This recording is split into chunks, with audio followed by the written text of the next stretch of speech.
राखी गुज्जर और आप देख रहे हैं स्वदेश 24।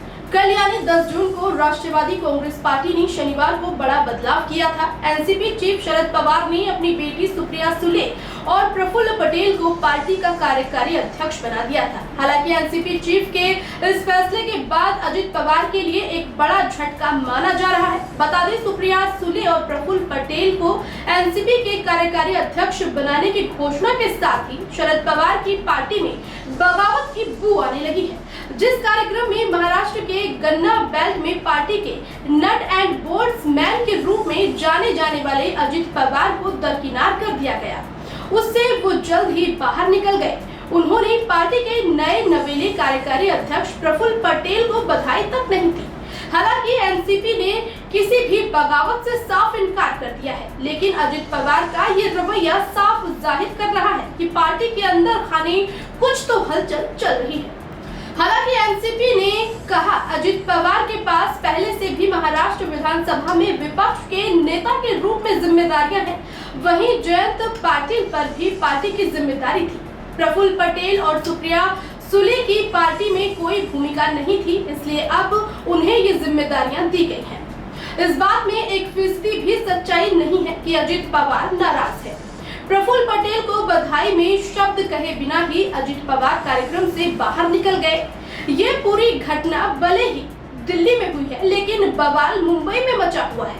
आपको बता दें कि अजित पवार ने नवंबर 2019 में उस समय सनसनी पैदा कर दी थी, जब उन्होंने देवेंद्र फडणवीस के नेतृत्व में डिप्टी सीएम के रूप में शपथ लेने के लिए बीजेपी के साथ हाथ मिला लिया था। हालांकि विद्रोह समाप्त हो गया और वो एनसीपी में वापस आ गए, लेकिन उनकी बेचैनी के बारे में अटकलें अभी भी जारी है। जानकारी के अनुसार एनसीपी में कई विधायक ऐसे भी हैं जो अजित पवार में आस्था रखते हैं। इन विधायकों ने अजित पवार के समर्थन में एनसीपी प्रमुख के समक्ष बंद कमरे में शक्ति प्रदर्शन भी किया था।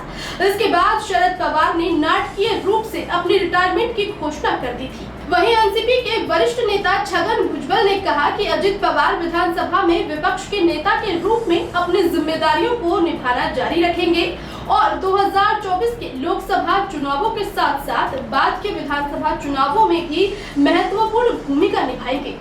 हालांकि सुबह बेचैन दिखने वाले अजित पवार ने भी सोशल मीडिया के जरिए all is well, we all are one family का संदेश देने की कोशिश की है।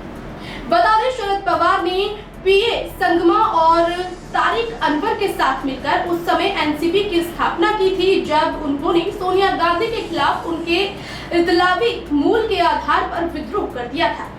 उस समय अजित पवार ही थे जिन्होंने महाराष्ट्र में पार्टी की जिम्मेदारी संभाली थी। ऐसा कहा जाता है कि वो खुद को अपने चाचा का स्वाभाविक और वैध उत्तराधिकारी मानते थे, और अब जब उनके दावे को खारिज कर दिया गया तो सभी की निगाहें उनके अगले कदम पर टिकी है। राजनीति से जुड़ी तमाम खबरों को देखने के लिए चैनल को लाइक, शेयर और सब्सक्राइब करें। वीडियो आपको कैसा लगा कमेंट करके जरूर बताएं। नमस्कार।